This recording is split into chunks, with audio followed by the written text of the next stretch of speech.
Many thanks for joining us on the newsroom at this time. I am Abisola Adebayo. Special Assistant to the President on Media and Publicity Femi Adesina has absolved his principal, President Muhammadu Buhari, from criticism that the president's ruling style had contributed to the division in the country.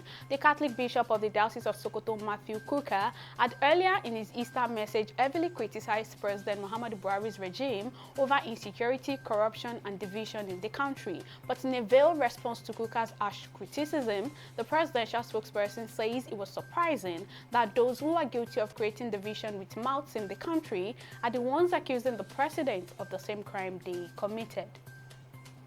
Well, an unconfirmed number of persons have been reportedly killed in an attack by gunmen on a community in Olu local government area of Imo State. The gunmen reportedly invaded the LGA on Sunday afternoon and opened fire on civilians before being confronted by security operatives. Several persons were reportedly injured in the attack, which also resulted in the destruction of buildings. Meanwhile, the Imo State Police Command is yet to confirm the attack.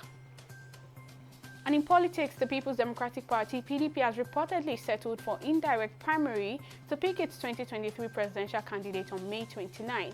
According to reports, the opposition party was looking at ways of reducing its current 17 presidential aspirants by encouraging consensus talks among them so that some of them would step down. However, sources in the party also confirmed that the ongoing consensus talks among some aspirants were not aimed at presenting a single candidate at the presidential primary of the party, adding that the plan is for some of the aspirants to voluntarily step down to reduce post-primary crisis.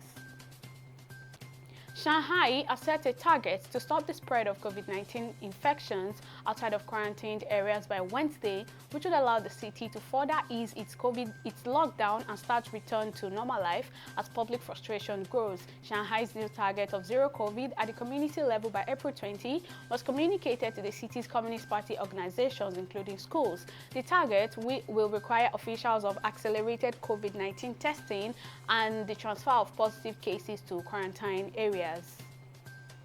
The federal government has said it is going to complete the multi-billion-dollar Brass liquefied natural gas project that has been abandoned for over 17 years.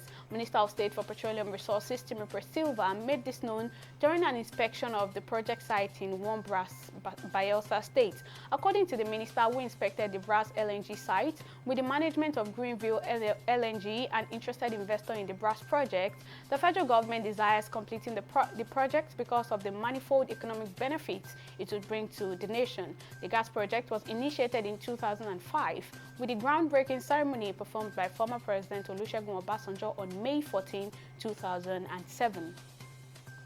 And on the foreign scene, Ukrainian authorities said missiles struck the western city of Lviv on Monday, killing 6, and explosions rocked other cities as Russian forces kept up their bombardments after claiming near full control of the southern port of Mariupol.